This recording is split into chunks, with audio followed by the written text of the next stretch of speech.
Nobody at NASA gave a goddamn about the weather in Jersey. This fact, as true and as simple as it was, had not stopped my Aunt Rosie from pacing around the parlor all morning and pressing her face to the front window in search of thunderstorms.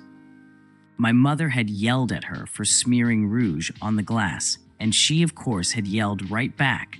And soon everybody was yelling. It was the day of my brother Eddie's wedding, the day of the moon landing, and rain meant a lot of things. It meant a shower of good fortune pouring out from God himself, amen, onto the newlyweds, but it also meant the destruction of our poor astronauts, one of whom was a good Jersey boy. Spacemen who were already so far outside our atmosphere that nothing happening here could do anything to them. It didn't matter, though, not to Rosie.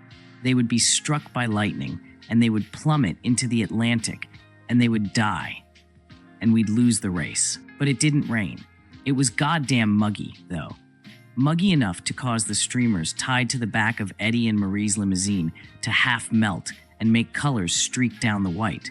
But it didn't rain. I stepped out the reception into the parking lot that evening to light up a cigarette, a loner from the pocket of my too-tight tuxedo. The restaurant itself was empty by now. I could see the tables through the windows. Marie's father had only rented the back room because he was a cheap ass. But even though the party was starting to fade, cousins and friends rushing home to watch whatever was going to happen, I could still hear the stragglers through the closed door. Striking up a match from the book I'd snagged from the front counter, I watched the smoke furl upward toward the moon. They were up there right now. That was goddamn insane. They were up there, and I was standing here, looking up at them, and maybe some part of me really could reach them like this, I thought. Maybe they would see my cigarette smoke, and they would know I was here. So few people really did. You all better hurry. You gotta get there before Marie does, Rosie yammered, rushing out my parents' front door after my uncle, who was waving his arms at her. I know, Ron. I know. Start the goddamn car, would you? Listen, Eddie, if you see her in the dress, it's bad luck. Bad luck. Curse on your house. You'll never have children, and it'll break my heart. Get to the church, get inside, and God help you, don't look out any windows. And so we did. That afternoon, me and Eddie and the 3 other groomsmen, only one of whom was good-looking, squeezed into the back of a Lincoln Continental. They had shoved past me, shouting for the radio. And climbing in last, I watched from my place in the rear as the 4 of them leaned over the front like gargoyles. The chauffeur, which I guess is what you call a person in this line of work, was actually wearing one of those little caps you see on television. He already had the broadcast running, and we sat there on the curb together and listened. We're going to be late. They're going to yell at us, Eddie. But no one paid me any mind, because just like that, it was really happening. The radio counted down the descent, and when the Eagle finally landed and nothing exploded, the car, even the driver, erupted into cheers. With that, as if noticing the time, the vehicle revved and swerved as it took off, nearly hitting the sidewalk and taking out a lamppost. I gripped the door handle. The streets in which I had grown up, the school, the druggist, passed by in a technicolor blur of familiar sights and sounds. Everything was exactly the same as it had always been, but just like that, it was different too. The world was different, so this would be a moment, I realized. From here on out, there would be everything before it and everything after it.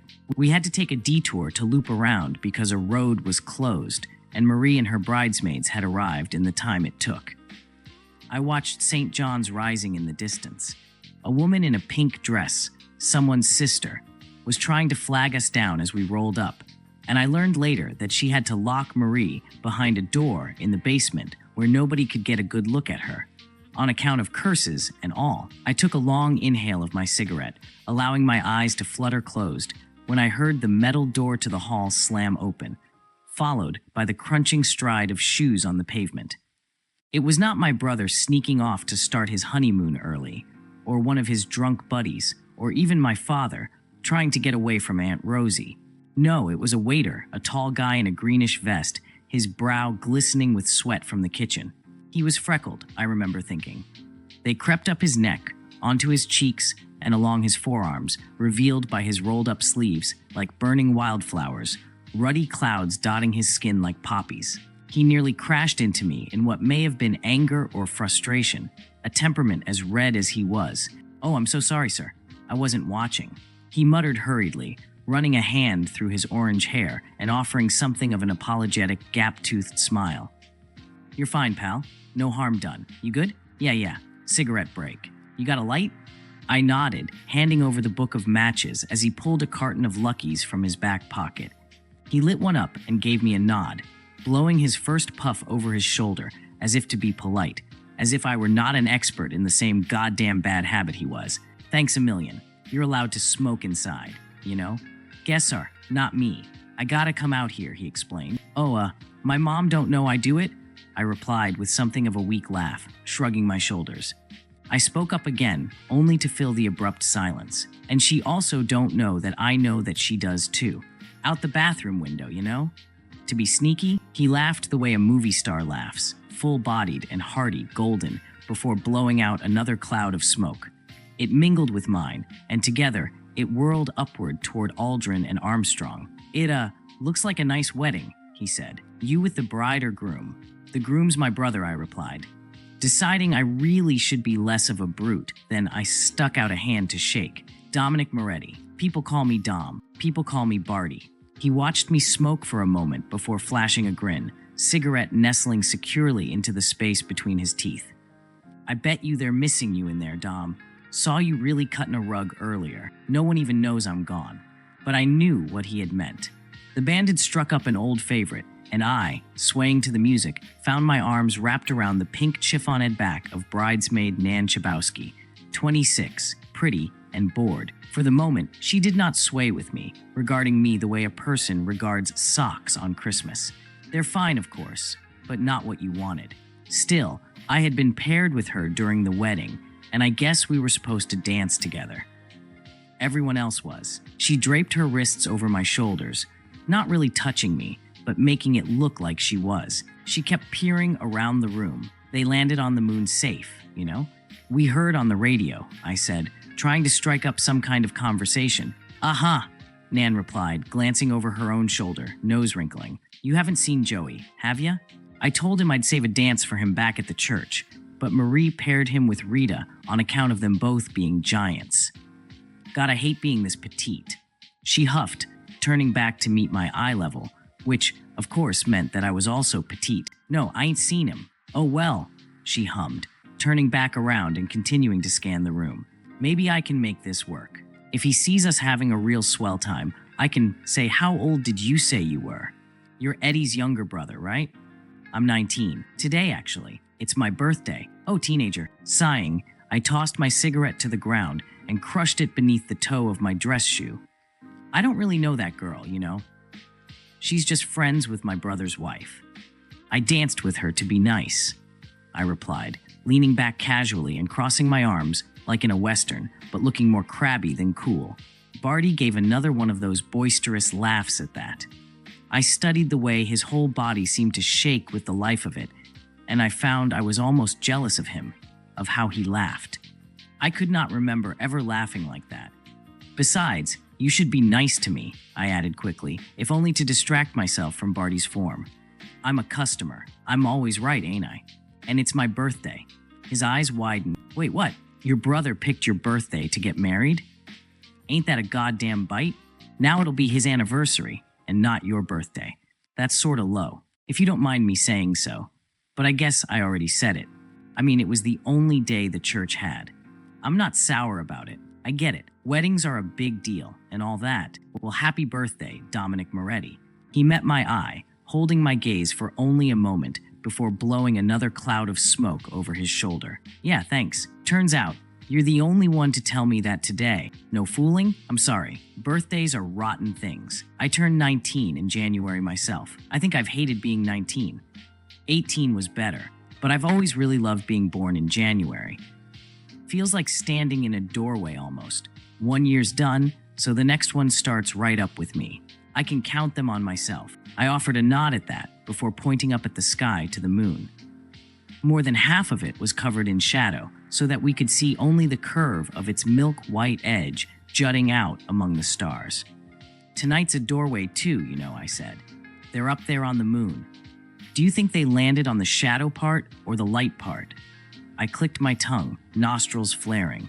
Who cares, I guess? Buzz Aldrin's from right here in Jersey, you know? But before tonight, no one has ever been up there. And now they have. We have. It's insane, ain't it?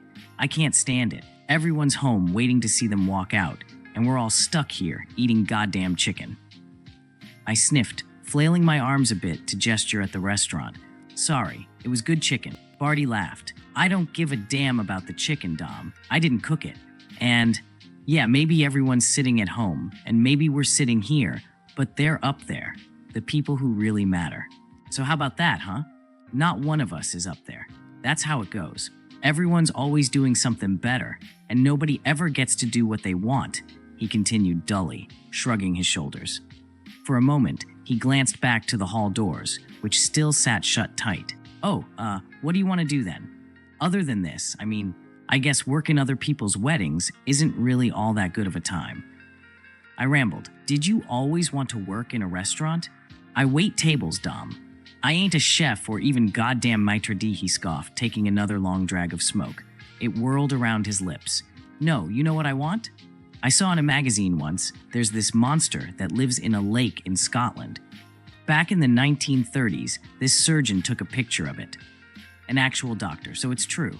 Well, I want to go there and find it myself. Bring it back here to Middlesex County. Maybe I ain't on the moon, nah, but I can still explore everything here, can't I? He seemed to surge with this insistence, shoulders rolling, face growing bright and boyish, enough to make a person believe.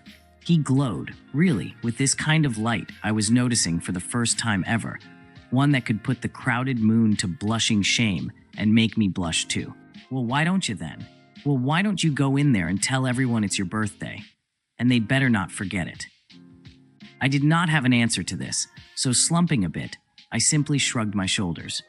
Barty's features softened, as if he had realized he had struck some hidden part of me, the scar of maybe where God had torn my rib out. I was the one to speak up again. You know, sometimes I think my folks had me, just in case my brother got hit by a bus. Not that he was ever going to die for real or nothing, but just to, sort of be a backup. In case, I laughed, but I knew I was only half joking. That was smart of him, Barty replied, giving my shoulder a light shove, an almost over-friendly gesture. I found myself leaning into the contact, chasing some of his glow as if it could reflect back on me. Having a backup, I don't. I don't know what's happening tomorrow. The asshole in there?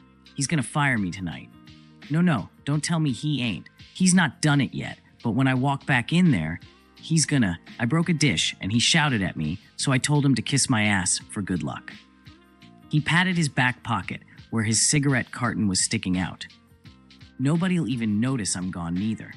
Not really. No one ever notices nothing. I knew what he meant. I really knew it. But before I could reply, I watched Barty toss his lit cigarette to the ground in a flurry of smoldering ash. Extending both his arms upward then, stretching himself tall like the neck of that lake monster, he used both his hands to wave, rolling with the full force of himself, the way folks wave at trains and ships. I see him, Dom, he declared, extending one finger to point. His feet left the ground in that moment, and he seemed to jump, giving into this strange, beautiful abandon. I see him right up there on the surface, and they're waving right back at me. A strong hand shot out to grab the sleeve of my jacket, and he tugged me closer, making me spring upward along with him. I bounded, taking a giant leap of my own, a gasp escaping my throat. And looking up at the moon, I thought I could see them up there too, Neil and Michael, and even Buzz from Jersey. I jumped, and I laughed, and I waved. The whole world, the whole goddamn world was looking at them, and so was I. But they were looking at me. They were looking at me, and so was Barty. He had fallen back, crossing his arms, smiling from ear to ear with that goddamn gap, watching my routine, my leaping and my waving. And he saw me, I thought. He really saw me. For the very first time in my entire life, someone saw me. He laughed again, and with it, I found myself buzzing. I fell into him completely then, wrapping arms around his shoulders and tugging him into an odd, exuberant half-dance. We laughed and we leapt, all arms and legs. When we leaned in closer, I too could see him, the sublime way the moon played on his face, and I thought, I really let myself think, I mean, that I could have kissed him. And he would have let me, but we knew who we were. And we knew where we were. I fell back. He did not just yet. But Aunt Rosie barreled through the door to the back room, looking from me to Barty, and then back again. She huffed as we separated. There you are, Dom. What are you roughhousing? Today of all days. Hurry. We're all gonna go over to your folks and watch the television. Coming, Ro, I said, and as she disappeared inside again, I met Barty's eye. Hey, you better get going. Tonight's the big night, right? Yesterday was just yesterday, but tomorrow everything will be different. I don't know what's happening tomorrow. He fell silent, his brow furrowing. You know, everything's gotta be the way it was first. And then, one day, it can all be different. That's how it goes. Yeah, anything can happen now, can it? 'Cause they were up there. Maybe. As I turned to leave, I looked back, managing an uncertain smile. I hope you catch that monster, Barty. There's men on the moon, so there are. Happy birthday, spaceman. And this would be a moment, I realized. From here on out, there would be everything before it and everything after it. I just launched. I wondered when my eagle would land. All that glitters is not gold, or so the saying goes. Marissa fiddled with the band on her left ring finger, sliding it up to the first knuckle, then back again. A golden prison, but so pretty. The diamond sparkled in the light, catching the sun's rays and reflecting it back like mini fireworks. What are you going to do? Jane asked, her limpid eyes studying Marissa's face with the earnest concern only a best friend could feel. I don't know.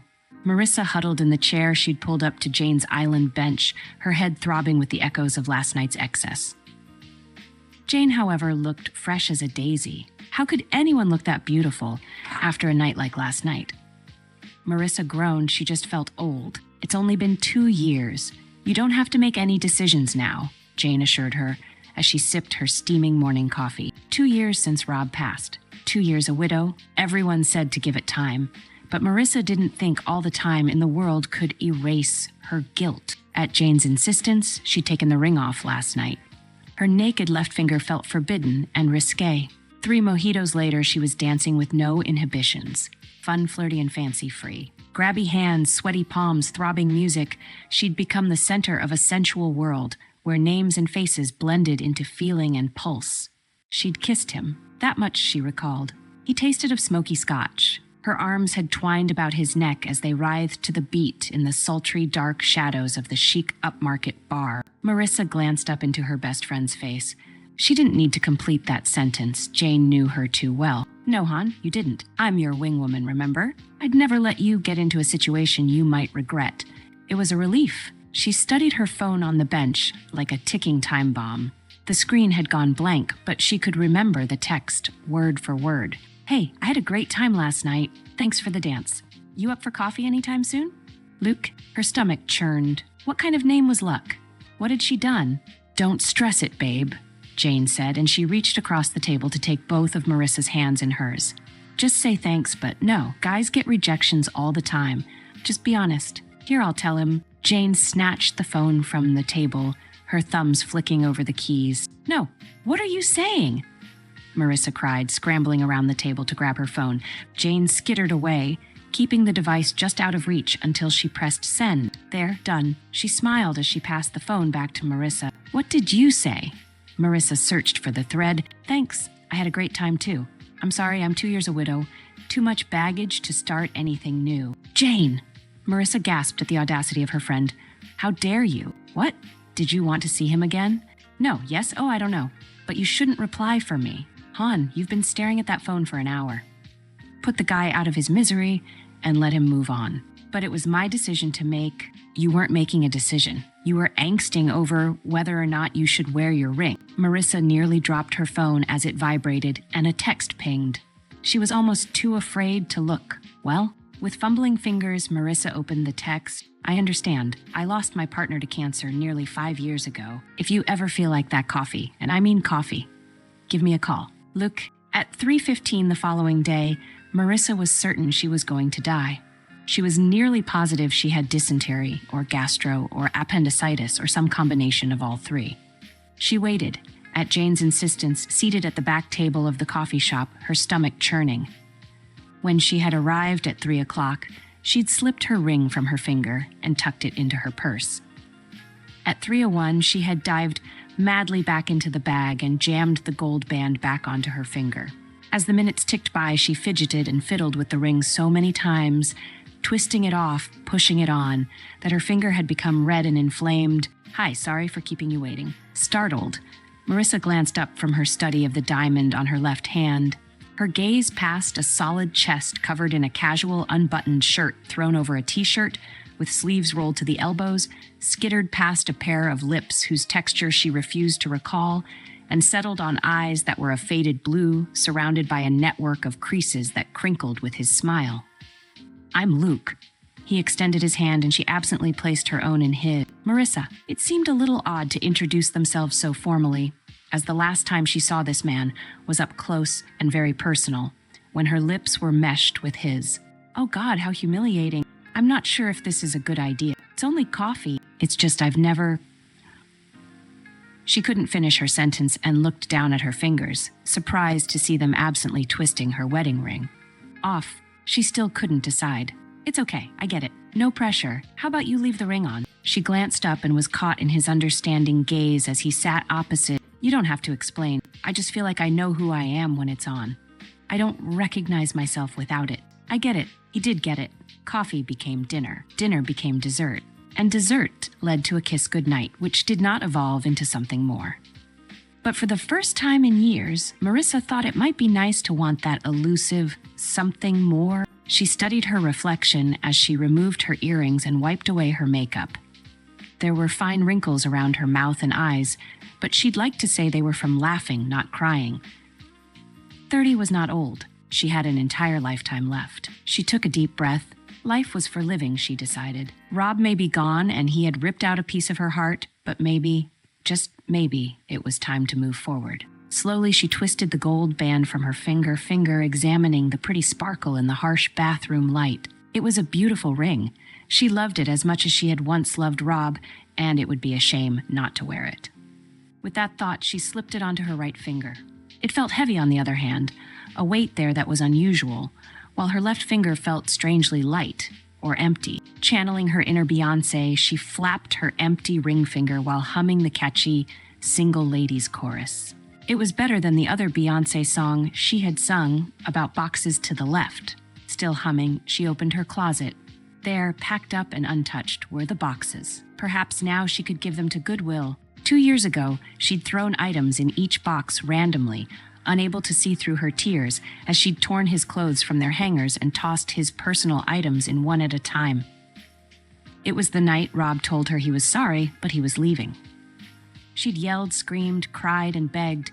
Not her finest moment, but he'd left anyway. When the police had arrived at her door later to inform her that both Rob and his female passenger had been fatally injured in a horrific accident, she had already cried most of her tears and numbness set in.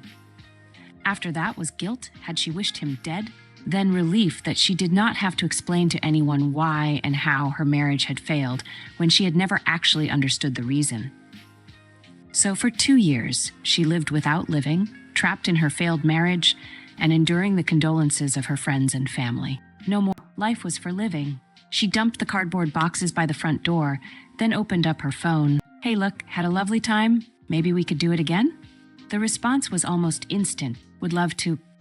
In truth, I don't know what she is. The thought struck me as I stood at the window, watching the thick mist rise from the wet ground and wrap itself around the crumbling stones of the graveyard.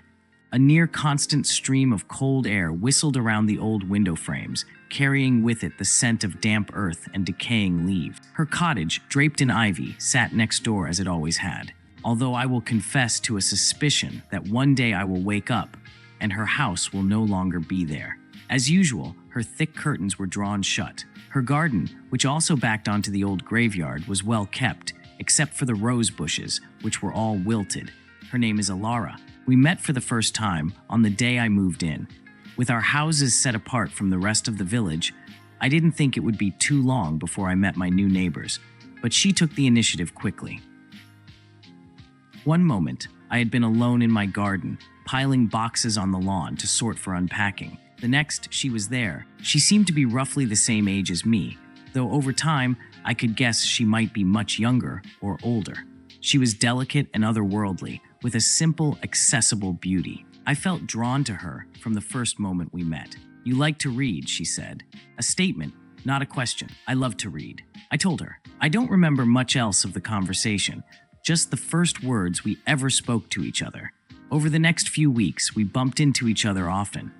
I say bumped into, but the truth is she had a habit of just appearing. Even now, she maintains the habit.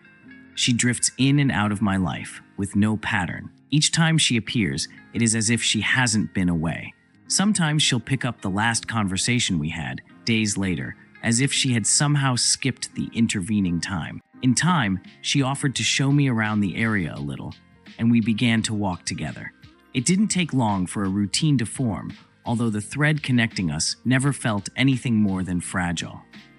We wandered along narrow paths that snaked and looped around the village, passing through fields and woodland, and we learned things about each other. She had lived in her house since she was born, having inherited in from her parents at a young age. When she speaks of her parents, she is curiously detached, as if she is simply telling a story, a tale that happened to someone else. At that, though we walked together almost every day, I cannot say with any great certainty we ever took the same path twice. We begin, as we always do, at our houses, skirt the edge of the old graveyard, and then beyond. We often walk under gloomy skies, into chill winds, under ancient boughs where only crows can be heard but never seen among the treetops. We wander here and there, sometimes towards thick, swirling mists which we never quite reach, and she always knows a shortcut. She would often stop abruptly and walk into a nondescript gap between two trees, perhaps climb over a slightly lower portion of wall, or duck beneath the arch where two hedges met, and sure enough, there would be a path. Sometimes it would simply be a thin track of trodden earth. Often it would be mostly overgrown. Occasionally, the shortcuts had shortcuts. Though she often takes the lead when the path grows narrow, she never seems nervous about my presence behind her. Even as I follow in her footsteps, admittedly enjoying the shape of her, how she moves, how her long hair falls over her shoulders, and how I can always tell when she's smiling, I think it would be perfectly reasonable for a lone woman to show some kind of discomfort when in the company of a man she barely knows. At times, she seems to walk closer to me, our arms almost touching. Conversation comes easily, her eyes sparkle with mischief, and I sense a fleeting warmth that leaves my heart racing. Other times, she retreats behind a veil of silence, or simply says things which feel scripted, like she's forgotten how to be Alara. Each day brought new confusion. There were moments when I caught her studying me, her expression a mix of curiosity and warmth. And yet, just as suddenly, she would pull away, leaving me to wonder if I had crossed some invisible boundary. And each day, she drew the heavy curtains of her cottage long before sunset, leaving them closed until long after sunrise the next day. Sometimes, she wouldn't emerge from her house at all. Days would pass before I saw her again, and then she'd drift into my world again as if she had never left. There was something about her, something that whispered to me that she was guarding a secret. She rarely spoke of her life in any great detail, often brushing off questions with vague answers or generalizations that left me craving more. Once, we sat and rested on a bench, looking out over a gloomy valley I don't think I could find again if I tried. She told me, matter-of-factly, that an entire village lay beneath the dark waters of the lake at the bottom of the valley. Her legs rested beneath mine, although I still don't know if she was aware of the fact or how much of my attention was focused on her position. "Why do you close your curtains so early?" I asked, hoping to pry open the mystery of her, if only a little. "Why do you watch my house closely enough to know I close my curtains so early?" She laughed, although I thought it didn't quite reach her eyes. I had wanted to dig deeper, to unravel her just a little, but something in her eyes told me to stop. So I did, though the question gnawed at me. One evening, as we walked beneath a canopy of clouds, trying to reach home before the distant rumbles of thunder became a more immediate issue, I felt the familiar chill of uncertainty creep into my chest. We passed the graveyard, and I noticed Alara's pace quicken. She glanced at the headstones, then resolutely turned her gaze to her house. "Not worried about being near the graveyard during a storm?" I asked, half teasing, half curious. Her expression shifted, a flicker of something dark passing over her beautiful features. "No, the graveyard doesn't scare me at all. I already know what's in it," she replied, her voice barely above a whisper. I wanted to ask more, but I held my tongue, sensing that probing further might shatter the delicate connection we had. "I need to go home now," she said. I watched her retreat as she slipped back into the solitude of her cottage. The door clicked shut behind her, and I stood alone in the growing darkness. Several days passed without a word from Alara. I found myself wandering paths alone, never quite sure I was treading familiar ground, steeped in the uncertainty her absence stirred in me. I would glance toward her cottage, hoping to see her tending to her garden or peering out the window, but the curtains remained drawn tight. When she finally reappeared, it was as if she had materialized from the fog itself. I spotted her one afternoon, crouched by her roses, her fingers gently brushing the wilted petals. She looked up as I approached. "Hello, stranger," I said, trying to appear more casual than I felt. "I had things to take care of," she replied, offering a vague smile. "Things?" I echoed, a knot tightening in my chest. "What kind of things?" She shrugged, her gaze drifting back to the garden. "Just things." As the days grew shorter and the nights colder, my feelings for Alara deepened, but so did the mystery surrounding her. Each time we walked, I was filled with an ache of longing, mixed with a gnawing fear that I was losing her. One afternoon, we were battered by a sudden hailstorm. The tiny balls of ice stung our faces and beat at our clothes, as if trying to strip us bare. Walking beside a wide river I didn't recognize, there was no cover we could retreat to, so we pulled our hoods down, hunched our shoulders, and pressed on. The walk home seemed to take much longer than the walk out had, though we took the same route each way. This in itself was unusual. If the weather turned while we walked, she would usually find a shortcut, and we would somehow arrive home in half the time. After the day of the hailstorm, she disappeared for a while again. One night, a biblical storm rolled over the village. Great forked tongues of lightning lashed the sky, followed by deep rumbles of thunder which rattled the foundations of my old house. Inevitably, the power failed. I thought of Alara, alone in her house, and went to the window. Between flashes of lightning, I saw it. Every window in her house bled pure white light, despite the thick curtains. I had never seen a generator. The next evening, the storm long passed, and a thick fog having taken its place, I found myself outside her gate, the air thick with an eerie silence. I hesitated, unsure of what to do, but the longing in my chest propelled me forward. I knocked on her door, the sound echoing in the stillness. For a moment, there was nothing but silence. Just as I was about to turn away, the door creaked open, and there she was. "What are you doing here?" she asked, her voice barely above a whisper. "I was worried," I replied, my heart racing.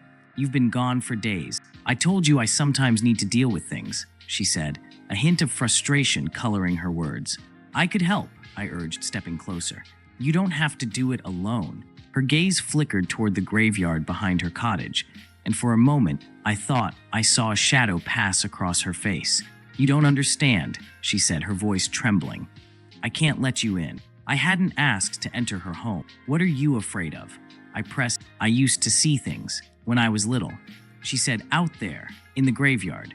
At night, I don't want to drag you into it." I took a deep breath, my heart aching at the weight of her fear. "But I care about you," I said. "You don't have to be afraid of me. I don't know if I can trust you," she whispered. For a moment, we just stood there as the silence between us grew. "You should go," she said, stepping back into the safety of her cottage. "I'm not going anywhere," I said to the closing door. "I'll be here when you're ready." Days turned to weeks. The last leaves fell from the trees, and a brutal cold descended upon the earth. I kept my promise. I waited. I walked our paths alone, slowly building up a familiarity with the area, even discovering what I thought were a few shortcuts of my own. All the while, I held on to the hope that she would emerge from her solitude, and then, one chilly morning, after a particularly cold night, I saw her, standing in her garden, the wilted, frost-tipped roses glistening in the pale light of dawn.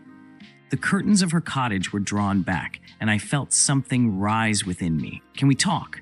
I asked, my voice the only sound among the gray backdrop. She nodded, a small smile spreading across her face. As I stepped into her garden, I felt the promise of something waiting to bloom from seeds that had been sown during the gloom of autumn.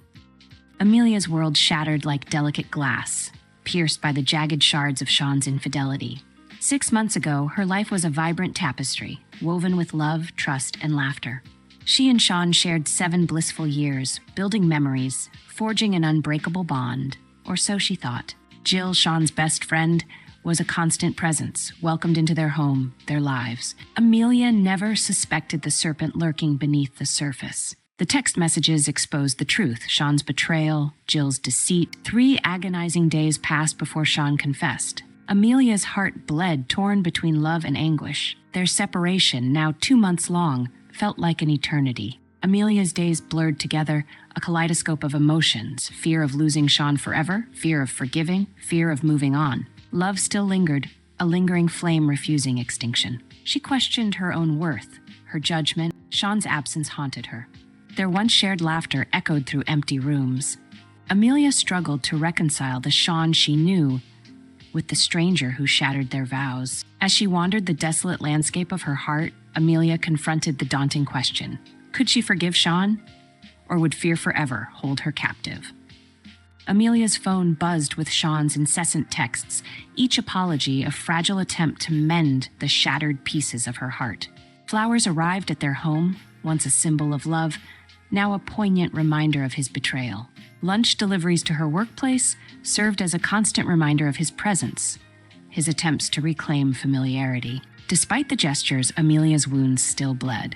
Sean's actions, though sincere, felt like delicate fingers probing her scars, reopening the pain. She longed for him, yet feared confronting the husband who had shattered her trust. The risk of crumbling into tears terrified her. Amelia worried Sean would misinterpret her vulnerability as a sign she'd welcome him back, absolving him of accountability. She needed time and space to navigate this tumultuous landscape. With resolve, Amelia silenced her phone, ignoring Sean's messages. She diverted her focus towards self-reflection, seeking strength in solitude. Questions swirled. Could she trust Sean again? Did their love outweigh his transgression? Would forgiveness liberate or imprison her? Amelia embarked on a journey of self-discovery, exploring her own identity, separate from Sean, and the resilience she never knew she possessed. To shield herself from Sean's persuasions, Amelia blocked his number, temporarily silencing his apologies. Time became her ally, allowing Amelia to confront her emotions and rebuild her sense of self. Though Sean's absence still ached, she began to envision a future where love wouldn't cripple her. 3 months had passed since Sean's infidelity shattered Amelia's world. Yet he persisted in his pursuit of forgiveness, driven by love and regret. On a day like any other, Sean appeared at Amelia's workplace, his eyes pleading for reconciliation. "Can we talk outside?" he asked, his voice laced with vulnerability. They walked to a nearby restaurant, the air thick with tension. As they sat, Sean's composure crumbled. Tears streamed down his face, his body shaking with sobs. "I miss you so much, baby," Sean whispered, his hand wrapping around Amelia's. "I need you in my life. Every day without you is agony. I yearn to hold you, to make love to you, to laugh with you again." Amelia's resolve weakened as Sean's words pierced her armor. Tears welled in her eyes, and her body trembled with anxiety. "I'm scared to give you my heart again," Amelia confessed, her voice barely audible. "Since we broke up, I've felt like I'm suffocating. Your betrayal took my breath away, Sean.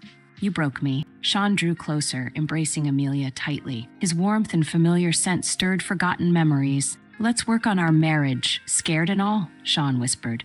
"You're worth it. I promise to rebuild our friendship, to earn back your trust and love for the rest of our lives." Amelia's heart skipped a beat. She searched Sean's eyes, seeking sincerity. "I love you, Sean," Amelia whispered, her words barely audible. Sean's face lit up with hope. "I love you more," he replied, conviction shining in his eyes. As they held each other, their fragile bond began to mend. The journey ahead would be arduous, but together they'd confront their demons. Epilogue, Rebirth and Eternal Love. Amelia and Sean's journey toward healing began with intense therapy sessions, confronting the traumas of infidelity. Their therapist guided them through trust-building exercises, communication strategies, and emotional introspection. Seeking a fresh start, they relocated to a new city, free from painful reminders. New jobs and a cozy first home together symbolized their renewed commitment. Their love continued to flourish with the arrival of a playful puppy, Max. 6 months later, Amelia discovered she was pregnant. Overjoyed, Sean whispered, "Our love is growing, baby." As Amelia's belly swelled, so did their devotion. Sean proved himself daily, never faltering. Yet, Amelia secretly lived with residual fear, the ghost of Sean's past betrayal lingering. Refusing to let fear dominate, Amelia chose love. With every passing day, her trust strengthened. Sean's dedication reassured her. Their baby girl Mia arrived, and their love expanded exponentially. Sean adored Amelia, Maya, and Max, cherishing family moments. Years passed filled with laughter, adventure, and quiet evenings. Sean and Amelia grew together, their bond unbreakable. Decades later, at 73, Amelia's health began to decline. Sean cared for her, never leaving her side. As Amelia's life slipped away, Sean held her hand, whispering, "I love you more." 24 hours after Amelia's passing, Sean's heart stopped beating, joining his eternal love. Friends and family whispered, their love was so strong it transcended life. In their final moments, Sean and Amelia knew love could conquer even the darkest betrayals. Forgiveness is a journey, not a destination, and true devotion endures beyond mortality. Their legacy lived on through Maya, Max's descendants, and the countless lives touched by their testament to eternal love. Sean and Amelia's story became a guide to their family, inspiring others to embrace the beauty of forever love. Rest in peace, Sean and Amelia. Your love will forever shine. So, have you ever tried following someone, without them seeing you? Theo asked to break the latest awkward silence. That's stalking. Katie, the psych major seated across from him in the cafe at the Lauren, let her silence hang, as if accusing him of some unspoken crime. Theo had thought her shy at first, but over the past 20 minutes, bordering on infinity, he'd come to see that she reveled in these painful pauses. Like some self-satisfied boa constrictor, she'd squeezed the life out of every attempt at conversation while staring wordlessly at some point above his head as he fought for air. He tried to out-silence her this time. He broke first. "I don't think it's stalking if it's random. It's more like pretending to be a secret agent." Silent. "Come on, pick someone. It'll be fun," Theo begged, treating fun as a social obligation. "Would you say that you believe people are obliged to have fun?" she asked. He didn't want to respond to another awful attempt at pseudo-analysis. He was beginning to think she'd only agreed to coffee to gather source material, probably for some crappy term paper titled "The Trivial Pursuit of Dating in the New Millennium, a Post-Jungian Perspective." Why was he even still here? The whipped cream from Theo's mocha frappuccino had settled to the bottom of the plastic cup, untouched after Katie had implied that people with a sweet tooth had serial killer tendencies. He eyed the dregs now, trying to come up with an excuse for leaving. Then he saw it, or him, a particularly well-dressed man picking up his to-go order from the cafe counter. "Yeah, that's really interesting about fun. You see that guy over there?"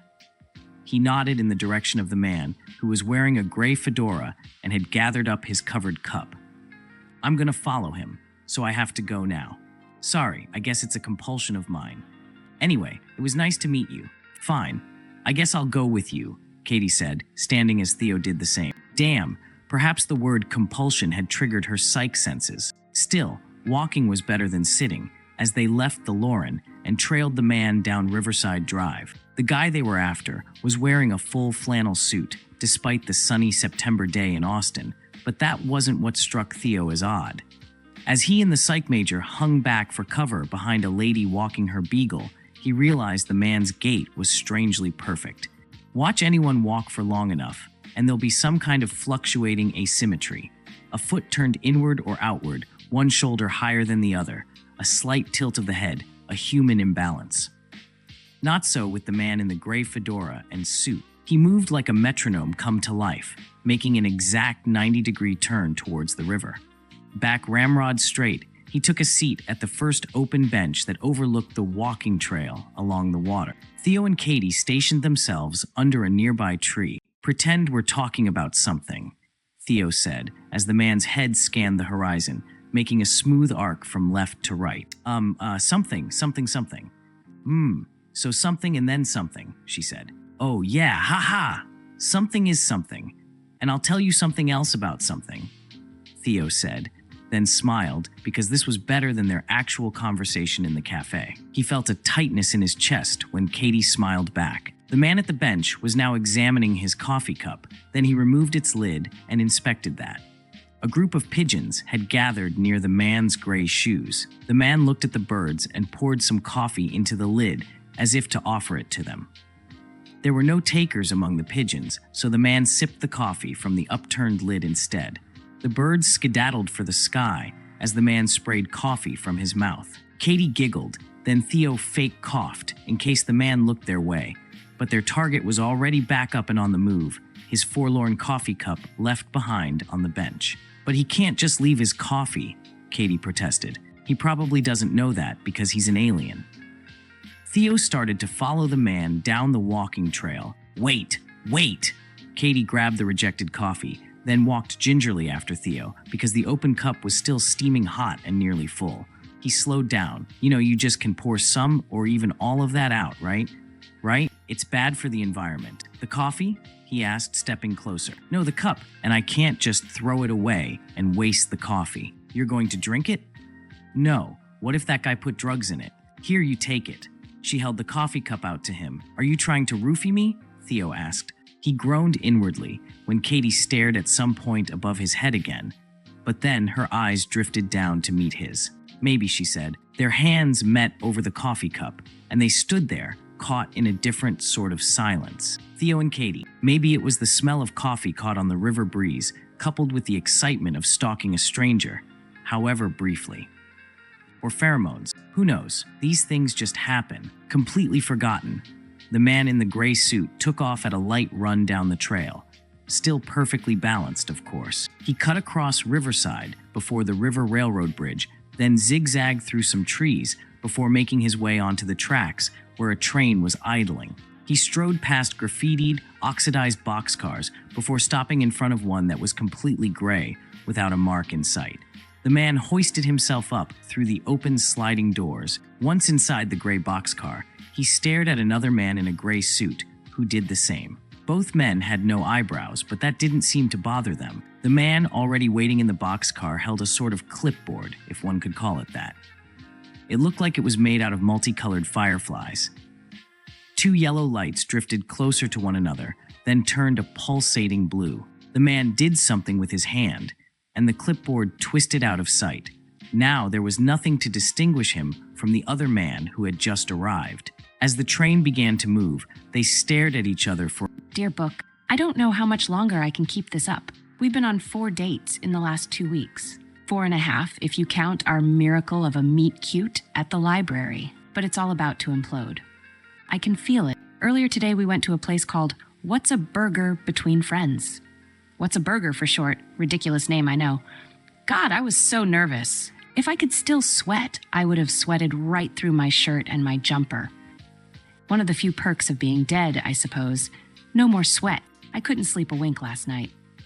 I spent most of the wee hours in a panicked, pacing, one-person line dance in my sad little flat, imagining all the ways I could possibly avoid any potential social interaction in every conceivable restaurant scenario known to humankind. She hadn't told me where we were going, you see. All she'd said was that it was a new place she'd been dying to try. I'd been so desperate to please her that I agreed to go without asking any follow-up questions. Idiot. I've been so careful, so strategic thus far, only suggesting places and activities where it would be less likely to come up. A walk along the river first, then a visit to the aquarium, then her favorite art museum after that. I had artfully avoided her offers for a cuppa at the aquarium and art museum cafes, terrified of exposing my secret in the most mundane of ways by failing to order a coffee.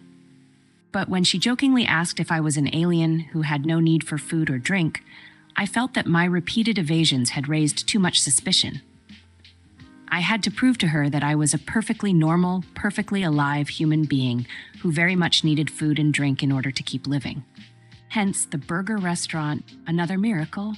The date turned out to be lovely, more than lovely. It was perfect. I managed to avoid the dreaded order here nightmare by nipping to the loo just before we reached the till. Don't worry, I gave her 40 pounds before running off to hide in the toilet for approximately the length of time I guessed it would take her to order 2 burgers. It worked seamlessly. When I came back, she had even chosen a table in the corner where no one would notice her talking to herself. Dream girl. But now the problem. The reason I'm here in this scribbly, two-dimensional self-therapy session just after the loveliest of dates is this. She's invited me to a weekend holiday in Cornwall. With her friends, I can't do it. I simply cannot. It would be the end of everything. Can you imagine it? We'd show up at the Airbnb. Well, she'd show up. I'd be there, but I wouldn't actually show up. She'd introduce me, everyone. This is Paul. Paul, this is everyone. A few of her friends would laugh at the joke she didn't know she'd made, but the rest would probably just be confused as she gestured to the empty space next to her. And then, the more she talked, the more concerned they'd become, worried that she'd lost her mind. They'd probably have to sit her on the steps, maybe the couch, and tell her that she's imagining things. There's nobody here, Mara. You're alone. Paul isn't real. But Paul is real. I'm very real. I just also happen to be dead, which is extremely inconvenient as I'm pretty sure I've finally found my soulmate. Yes, it's only been 2 weeks. And yes, we've only gone on 4.5 dates. But I can feel it. She's my soulmate. Our connection is unlike anything I ever had with any partner when I was living, including the few I supposedly loved. She makes me feel more alive than I ever knew was possible. I know. It's doomed, fated to fail from the beginning. But if we weren't meant to be together, how come she's the only person alive who can see me? Why, after 3 years of inescapable invisibility, does this funny, intelligent, and beautiful stranger suddenly perceive me? Not only perceive, but pursue. She was the one who asked me out, remember. There has to be some greater reason, some grander purpose for our connection.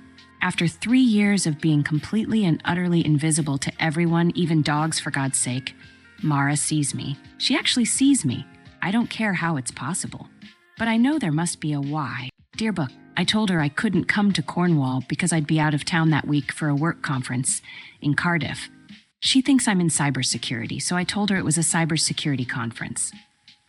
Creative, I know. She looked genuinely disappointed when I told her, which hurt the useless lump of dead tissue in my chest, if it's even still there. I can't bleed anymore, so maybe I don't have a heart either.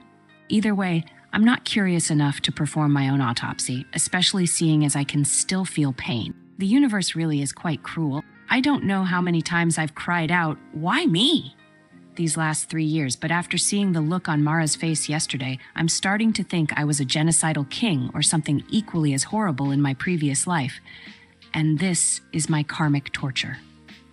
The profound loneliness of being invisible to nearly everyone on the planet wasn't enough of a punishment. Now I have to disappoint the one person who can see me. Maybe I should just end it now, before more emotions complicate things further.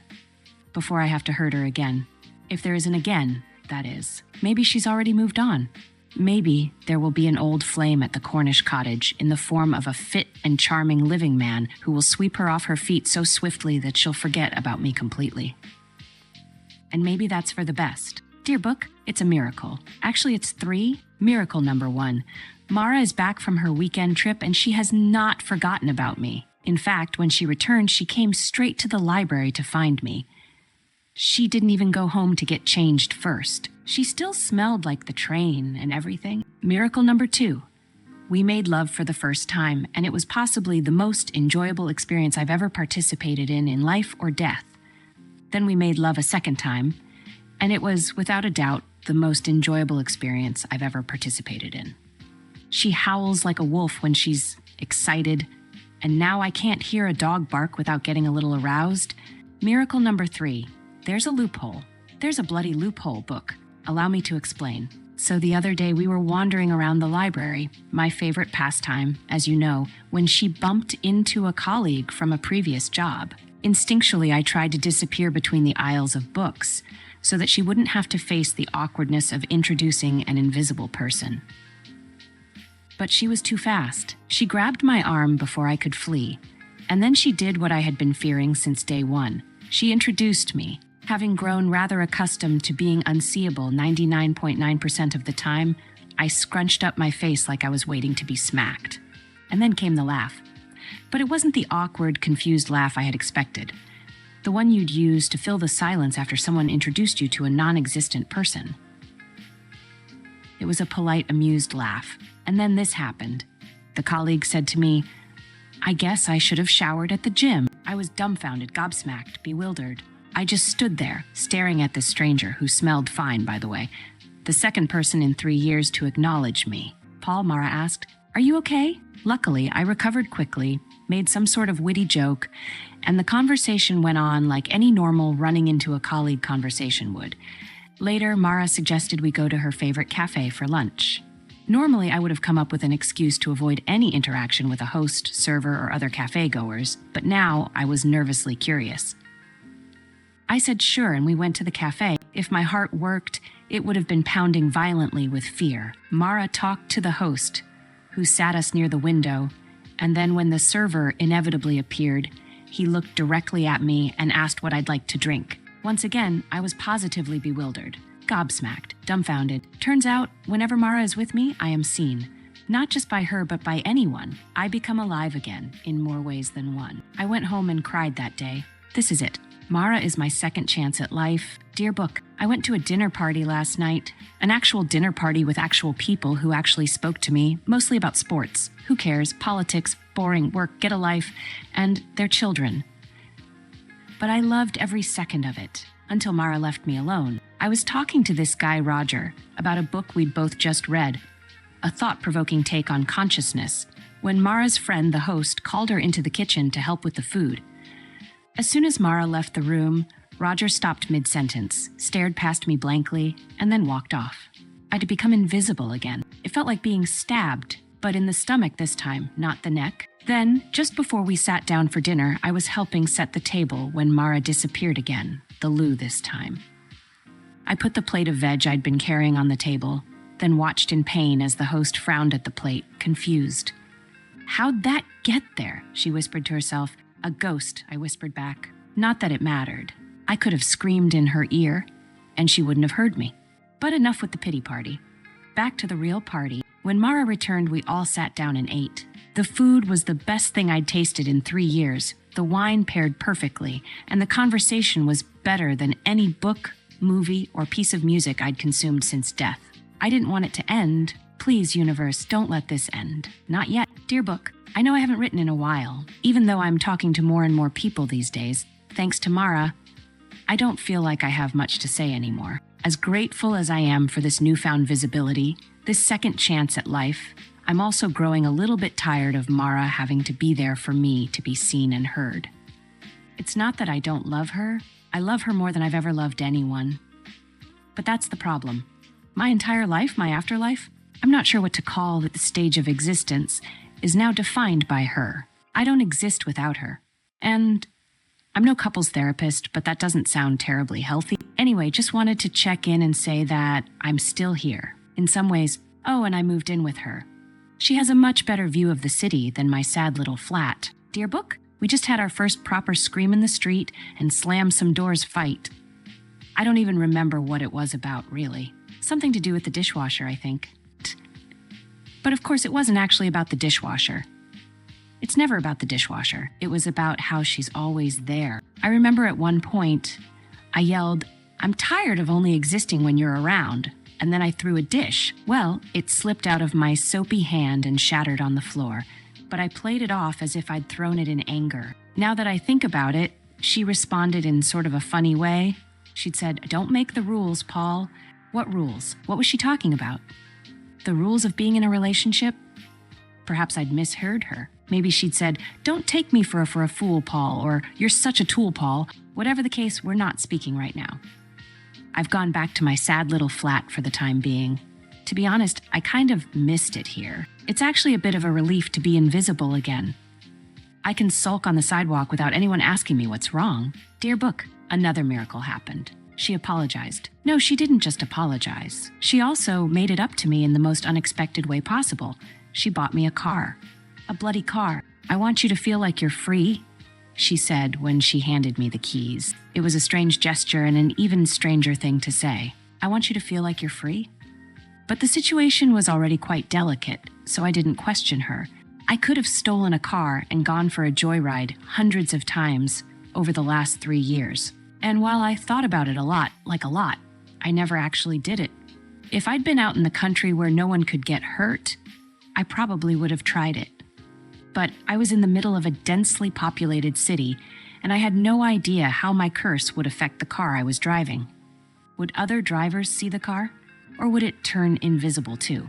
To me, it was too big of a risk, putting other people's lives in danger like that. What kind of monster would I be if I subjected other souls to the possibility of suffering the same fate as me? Wow, Mara, thank you. That's really kind. Too kind. But I can't drive, I lied. I never learned. She didn't like that answer. She stared at me coldly for a second, then pasted a fake smile on her face and offered to teach me. Dear book, something's wrong. The other day, after one of our driving lessons, I decided to tell her my secret. I probably should have told her months ago, but I didn't want to risk losing her. Now, for some reason, that risk doesn't seem like much of a risk anymore. She took it better than anyone has ever taken any piece of bad or shocking news. She actually thinks it's cool. I'm not sure how to feel about this. Book, I missed the library. And my flat. Dear book, I have a plan. It's a horrible plan. Not in a this is a bad plan kind of way, but in a this plan will make someone I love feel bad kind of way. But I have to do it. I'm gonna run away. It sounds dramatic, I know, but that's where I'm at. I've gone through, it's fine. Past, relax, it'll be fine. Nope, not fine. Very much not fine. I can't take it anymore. It's been a year since I discovered Mara's powers over me, and I can't spend another day under her thumb. I'd rather be invisible to everyone for eternity than spend the next 40 years as her pet. Because that's what I am. I'm her pet. She knows it. I know it. And it's killing me. Yes, I see the irony, but I don't know how else to phrase it. I'm leaving tomorrow, book, and I'm taking the car. Dear Paul, oh Paul, we were having such a nice time. Why'd you have to go and ruin it? I picked you specifically, you know, out of all the humans who die every day, over 170,000, I picked you. I wanted to be with you. That's why I didn't help you cross over when you died. I wanted you for myself. You just seemed so genuine. It's a rare trait among your kind, especially these days. I was fascinated, plus I like playing house. It's such an utterly absurd little game. It makes me laugh. I am sorry it took my 3 years to get things going. To someone like me, not that there are any other someones like me, 3 years is a mere blink. But you needed those years to understand the weight of my power. Sunshine means nothing if you never know rain, right? We had lots of sunshine, didn't we, Paul? I gave you a second chance at life. You said it yourself. Right here in this little red book, we could have been happy. It gets lonely, you know, doing what I do, and monotonous. So bloody monotonous, that's why people get pets, and have children, for that matter, to distract them from the banality of their existence. You've been a nice distraction, Paul. So nice, in fact, that I don't want it to end. I think I'll keep you for a bit longer. Maybe I'll even tell you who I am, if you haven't figured it out by now. P.S. You really shouldn't leave your diary just lying around, Paul. Someone might read it. Dear diary, go fuck yourself. Seriously, despite all you have done for me, I'm going to throw you onto a bonfire and laugh as each blackened corner of your pages burns away slowly. You were supposed to help. My parents said it. My therapist said it. Even Kate had said it. Write down what's bothering you. Writing it all down releases the pressure in your head. If you won't talk to me, or anyone else for that matter, then why don't you start a diary? Kate had insisted I buy a large one. I think she was implying that I had been thundering around like an angry ape with a lot on my mind. And so this whole diary writing business was something to invest in long term. I wasn't too bothered about what you looked like. I just wanted something without all the color and symbols on the front. In the diary section of the shop, everything was covered in hearts and flowers, and one even had an image of someone shushing you, as if the diary was warning you not to indulge in the secrets that lay within. They were all fucking pathetic. But then I saw you. You were classic. Leather-bound with a satisfying embossed texture that felt cool against my fingertips. On the spine, your dark green binding shimmered in the overhead lights as I plucked you from the shelves. On the front was one simple word, diary, no nonsense, no unnecessary showy details. You were as you should be, unassuming and practical. I had thought Kate was mad for suggesting I buy you, but as I caught the bus home that afternoon, I felt like a new confidant was lying in wait for me at the bottom of my bag, and that when I returned home and scurried up to my bedroom, I would be able to confide, in your rough pages, my innermost thoughts and desires. We both know this was when my life truly began. Humans are sociable creatures. Even as primitive beings, we would huddle together for safety and protection. As language developed, we would share stories and feelings, philosophy and politics. Sharing thoughts with others is one of the things that makes us distinctly human, separating us from the animals. I was never quite wired this way, and you know that. My inability to share my thoughts and feelings was the main reason Kate wanted me to go out and get you in the first place. However, in you, Diary, I found the only set of ears that would never judge me or think my truest feelings were something monstrous. As I whispered with my pen and admitted truths that had lived long in the deepest parts of my brain, I began to feel liberated. The lines on your pages began to fill up with all of the thoughts that I had been forced to keep quiet by society's rules and expectations. Being banned from X and Facebook had made me feel toothless. Every time I set up a new account, BadBoy6996, The Truth Hurts for Real, Open You Are Mine Sheeple, I would find a page or thread with like-minded people, bond over our passion for uncovering the dark truths of the corrupt world around us. And then, just as I started to open up about my true feelings for my fellow humans, I would be told that I had gone too far, be booted from the group, and my account would be reported and blocked within hours. These groups were hardly full of wokey lefty liberals, as you well know, Diary. I'd told you about Brock and Gina and the Right is Right movement. These people were prone to extreme views and strong opinions of their own, and yet every time I invited them into the purest parts of my brain, they would shut the door on me and kick me back down into the pit on my own. All this, Diary, is why you became so irresistible and so dangerous in equal measure. The only time you ever turned your back on me is when I flipped you over to admire the embroidery on your rear cover.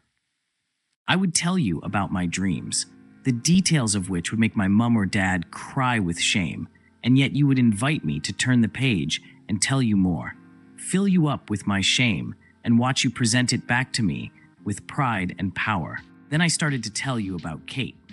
I loved her once, but as I divulged my feelings of care and affection for her, it was as if you somehow rewrote every word into something poisonous and vile. At times it appeared that even as I wrote the letters LOVE, I would watch as you twisted the L into an H, the O into an A, the V into a T. You always left the E well alone. Eventually, the two words blurred into one. Kate would leave me little notes on my wallet after staying over with words like, "Don't forget to take this," as well as my heart with you wherever you go today. I would tell you about this diary, and within seconds, the fondness in my heart would warp into anger and resentment. The more affectionate she was, the more I wrote about it in you, and the more wicked vitriol spouted from the end of my pen. Our anniversary yesterday was the last straw. She had planned a romantic dinner out at Carluccio's. It had been my favorite restaurant, back when eating seemed like a priority. Their previously sumptuous pastas and pizzas might as well have been rocks and dirt as far as I was concerned. So when she revealed the grand surprise to me, I had told her, "Oh great, sounds super. Just let me run upstairs quickly." I burst through the bedroom door, wrenched open the chest of drawers next to my bed, and held you, diary, in my trembling hands. You smelt so appealing, and I cradled you next to my crimson cheeks for a good 30 seconds. Then I snatched the fountain pen, you always deserve the best, and caressed you with my latest round of thoughts about how disgusting Kate was, how sly her surprise had been, and how she was probably going to fill me up with food and then poison me when I was slow and sluggish back home. The fantasy was utter nonsense, but it felt so fucking good spewing it all over you. And I must have made some sort of noise whilst doing so, because just before I was finished, I heard a clearing of someone's throat behind me. "What the fuck are you doing, Jacob?" Kate's eyes were wide and wild, like she did not know whether to be scared, deeply disturbed, disgusted, or all three at once. You were there, diary, so I'm sure you remember the way her mouth moved as she watched me hunched over you, sweating and grinning a repulsive grin. I couldn't move. As you know, I wanted to see what she would say next, and how this woman who I had once loved but now despised would react to this scene in my bedroom. "I don't know what you are doing in here, but you look a mess and we need to leave, so put away the book and get up." How dare she, right in front of you? She called you something so insulting and ignorant. "Book," I whispered with a growl. "Book, it's my diary, Kate, the one you insisted I buy all that time ago. It never tells me to grow up. Diary never shouts at me. She makes me feel powerful and strong, unlike you, you callous bitch." I had scratched the word so many times into your fragile pages that I had forgotten how sour it sounded when spoken aloud. Kate was heartbroken. The only fragment of remorse left in my body pulsated for a brief moment as I saw a tear roll down her cheek and cling to her lip gloss. She turned to walk away. If only she had just kept on walking. Now I know you never judge me, diary, and I love you for it. But I will keep it brief this time, as I recall for you the 10 minutes that followed in this very bedroom last night. She shouldn't have said it, right? She shouldn't have threatened to tell everyone about you. She definitely shouldn't have tried to rip you from my hands and throw you out of the window. As she tried to wrestle you away from me, something primitive came over me. It was as if my innate animalistic thoughts manifested in a single moment of violence. And as I dropped you and tightened my grip around her throat, I could feel the air escaping from her lungs and filling my soul with ecstasy. I never knew a human could be so still. I had seen Kate sleep before, watched her sleeping many times, but as she lay motionless and dead on the floor, she was like a painfully beautiful work of art. So pretty and yet not alive, vibrant and yet lifeless. I studied her for a few moments longer and then remembered that I had dropped you on the floor to deal with her. You were scuffed and dusty, but luckily you still hummed with life and possibility. I sat with you for hours that night, telling you just how good it had felt to remove the stress of Kate from my life and to be left with only you. Honestly, it was one of the most beautiful evenings of my life, diary, and as much as I hate you now, I will always cherish that immaculate moment with you. As I left the house this morning, you tucked safely away in my backpack. I felt an unfamiliar sense of peace. A great burden had been lifted, and finally, after all of Kate's whining about it, I was experiencing the relieving of tension and stress that purchasing you was supposed to bring all along. You had built up my confidence and encouraged me to be myself for the first time in my life, and only your support allowed me to remove the root cause of the stress in my life. I sat in our favorite cafe that afternoon, only hours ago now, and basked in the glow of my actions. I wrote freely to you for hours and hours, expressing my love for you, for what you encouraged me to do last night, and how I could never be without you. It was only after 4 hours of continuous writing and 2 new ink cartridges later that I took a small break to use the bathroom. Returning to the table to see you gone was the single most terrifying moment of my life. I literally flipped the table over, trying to search for you on the floor or under my seat, but there was no sign of you anywhere. Only once I heard the snickering of the kids at the table behind me did I realize what had happened. The look on my face must have been something horrific as I turned and met the giggling eyes of the boys sitting in the corner of the cafe. Their laughter quickly turned silent as the boy with you in his hands gasped at something he had read. He was on the freshest page, the one on which I had only just scribbled the details of the euphoria I felt as I popped Kate like a sore pimple.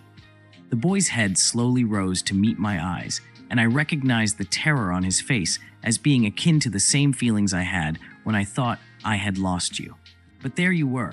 You were all that mattered. I sprinted over to the table, and within 2 steps of my run, the boy holding the book practically disintegrated, trying to scramble out of my way. He shouted at his friends to follow him, and taking one look at the frothing snarl that had formed on my face, they duly obliged. I pounced on you and pulled you close to me, as if we were long-lost lovers reunited at last. Because that's what we were. Only after indulging in our reunion for a few moments, diary, did I realize the danger we were in. The boy was standing on the other side of the road, on the phone, shouting something about a book, and a murderer, and a psychopath. He was lucky I had only recently punished someone else for calling you that word, or else he might have been popped today as well. At that moment, I realized, however, that something had never occurred to me before. I reveal all of my desires and feelings in your pages diary. But it had never dawned on me that anyone else could read those words that I had kept safe inside of you. In my mind, you were only visible to me, only accessible to me, as no one else had ever tried to take a peek inside your leather cover. I believed that we had one simple rule: diary. The things that I told you were supposed to be a secret, not something to share with other people. You let a scrawny little teenager take a peek inside my mind. You should have stopped him, told him no, found a way to repel him. Instead, you opened up and made it easy for him. And now he knew what I had done. This time I ran all the way home. I locked myself in my bedroom and have been sitting here on the floor for 2 hours. The blue lights and sirens you can probably hear arrived around 5 minutes ago. I keep having to shout out of the window that I will shoot myself if they force their way in, which seems to be making them hesitate for now. Maybe it is just my way of taking some time to think, but maybe I mean it. Kate is gone, and you have betrayed me too, diary. I expected Kate to let me down, but if I can't trust you, I don't think I can trust anyone else in my life. My secrets are out there, and if they find you, diary, then every single one of the things I have trusted you with will find its way into the hands of the bad people. The ones who drove me to become this way. The ones who drove me into your arms, so that is why I hate you now. You broke my heart and stabbed me in the back when you let that boy into my mind. The candle lighter across the room from me is now shimmering just like you did in the shop that day. It is calling me, promising me that it will keep my secrets safe in the way you failed to do. I'm going to finish this thought, diary, and then I will use that lighter to eradicate you from existence. You will be gone forever, and with you dies my final chance at surviving this world. If any of the spilled ink in your pages survives the roaring flames that are coming your way, then please, if you ever loved me, remember one thing. I beg, when it comes to the rest of my secrets, diary, don't tell anyone. Iris glanced around the room as she pulled on the nitrile gloves. Grabbing the side of the book drop with one hand, she reached in deep with the other, groaning, trying to get further inside. Sam walked over cautiously, head cocked to the side. Iris, Sam said with their hands folded politely in front of them. How can I help you this morning? Iris slowly retrieved her arm and stood upright, adjusting her stance, blowing a wisp of hair out of the way. I accidentally returned a book with something important inside, Iris explained matter-of-factly. I just wanted to get it back by myself. They nodded slowly and smiled. Well, why don't we go have a look together? Iris looked around the library, her eyes not meeting theirs but nodding anyway. Embarrassed, she followed Sam to the front desk. Title or author, they asked. Iris leaned forward and whispered as Sam clacked away at the keyboard. Sam blew a raspberry as they said, Iris, I'm sorry, but someone has checked that book out already. Impossible. I returned it at closing yesterday, and I'm the first one here. One of... Who then? Sam cocked their head to the side and just smiled at her. You of all people know I can't tell you that. Well, there is something in the book that I need, so you're just going to have to tell me. They glanced at the computer again, tapping their fingers on the desk, and then looked back at Iris, voice lowering. Look, I can't tell you who, but I can tell you when, and it was literally less than 10 minutes ago. Iris turned quickly. Her eyes darted around the library. She began to tiptoe away as she slowly removed her gloves, waving to Sam behind her without looking. Iris went from a tiptoe to a speed walk as she scanned the aisles, but she only saw an old man reading a newspaper and a young mom with a toddler. 10 minutes ago, she thought, they couldn't have gone far. She took off. When she stepped outside, she squinted and held her breath as she looked around. Everyone around her seemed busy on their way to work or errands. Next to the library was a small coffee shop. Maybe the book thief was in there. Iris slowly entered the cafe, blinking as she eyed the room. Morning, the chipper barista asked. No, Iris said without a thought, hunching her shoulders and stepping to the side. The barista frowned, rolled her eyes, and went back to the machines. Iris was glued to the wall of the coffee shop, blinking and checking the room. She mostly saw students eating bagels and cram studying. Then suddenly, she locked eyes with a young man at the pickup counter. He smiled at her. She averted her eyes and pretended to look for something in her bag. Has enough time passed? Is he still looking at me? When she looked up again, he was gone. She watched as the door closed behind him, to-go drink in hand and his messenger back swinging. She felt a tightness in her stomach. He had it. Her book was in that bag. Something told her it was, and not knowing what came over her, she followed him. Iris noticed as she quietly crept behind him that he had big headphones on, which she admired since she read a recent study linking AirPods to brain cancer. A small part of her wondered what he was listening to that put a bounce in his step, but more importantly, she needed to know if she was right. If it was there, if he had it. She kept her distance as he crossed the street to the university. Oh no. She exhaled as she continued her pursuit warily. Mystery Man went into the student center. Typical, she groaned, her least favorite place on earth. But as he stopped mid-track in the foyer, he did it. He confirmed it for her. When he removed his headphones and placed them inside his bag, there she saw it peeking out. Her book, which had what she needed inside. She gasped and stayed hidden. She had to get it back. She would follow this guy anywhere to get it back. After he put his headphones away, he continued down the hall with Iris still on his trail, as subtle as she could, which was not easy for her, and yet she was trying. Suddenly, he opened the door to a small lecture hall. Shoot, she thought as she hung back. How long was this going to take? Why did he have to have it? Why did she have to leave it in the book? Before Iris could spiral into her intrusive thoughts anymore, she put on her last pair of sterile gloves, and she dragged her feet over to a chair, wiping it down with a wipe from her bag. She sat down slowly, eyes shifting as she looked around her.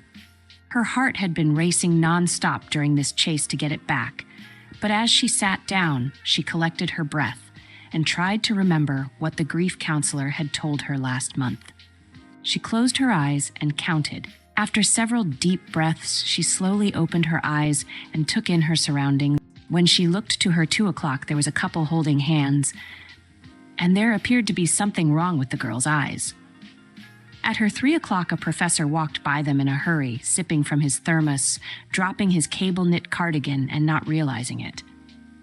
The boy from the couple picked it up and called out, handing it to the professor. The professor smiled and thanked him, then the girl hugged her boyfriend.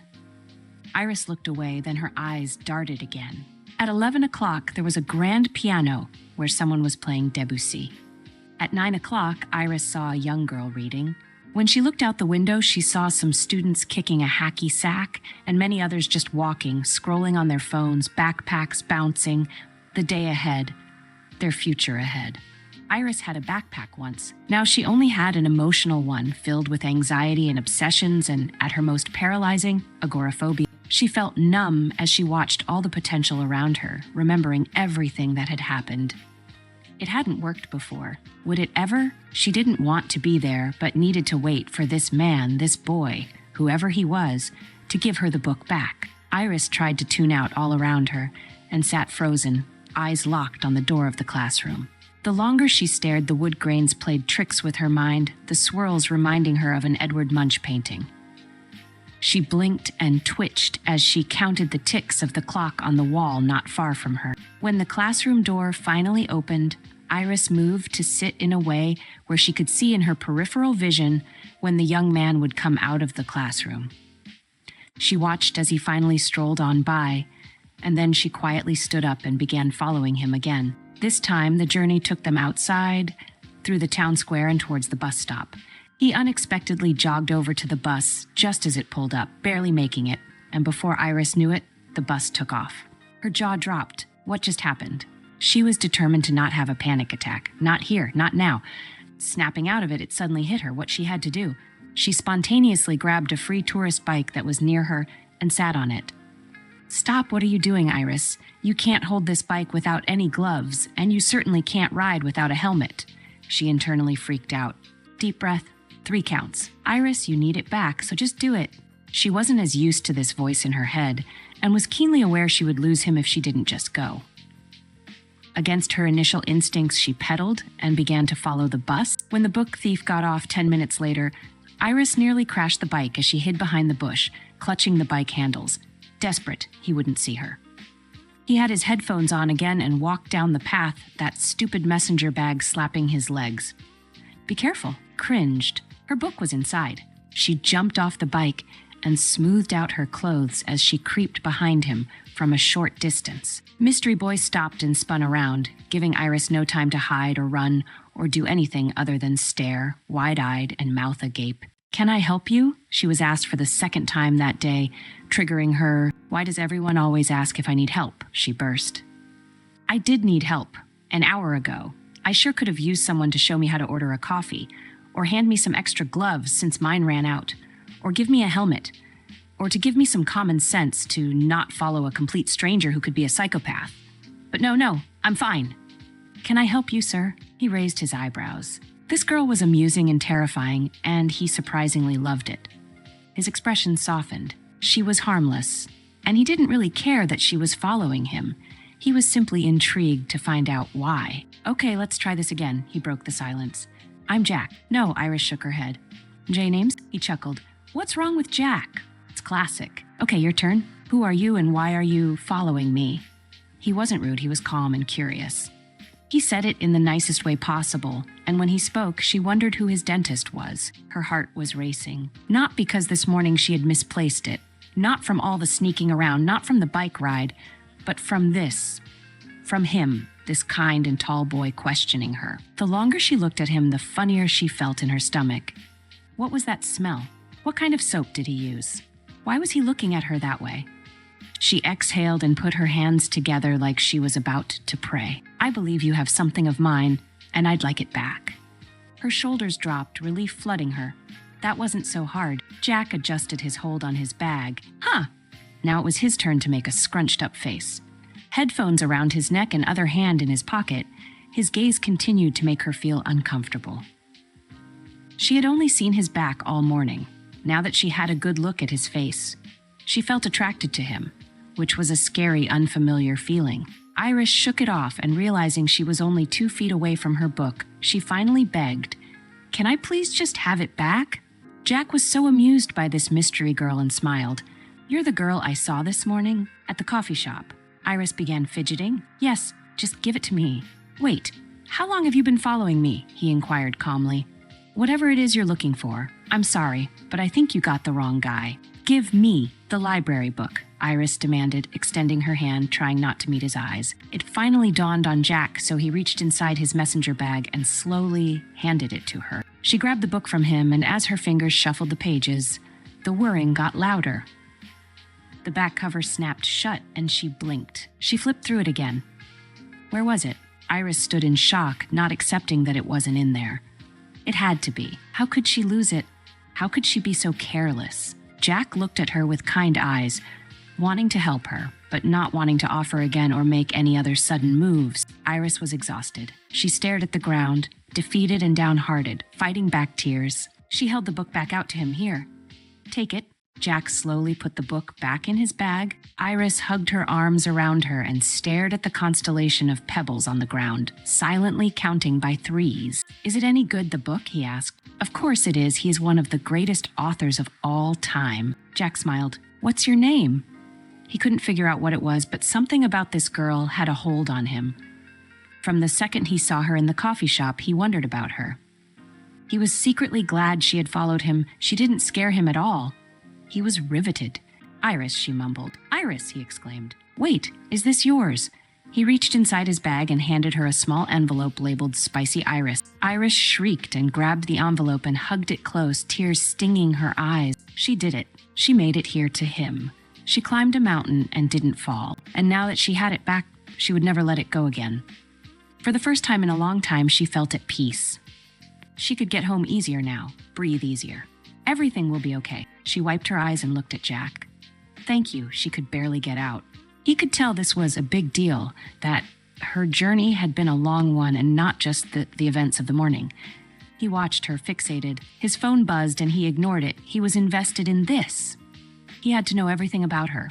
What did it mean, Spicy Iris? Why had she acted so aloof in the coffee shop? What was in the envelope that made her follow him? He couldn't ignore what he was feeling and couldn't take his eyes off of her. She didn't say goodbye as she slowly walked back to the city bike.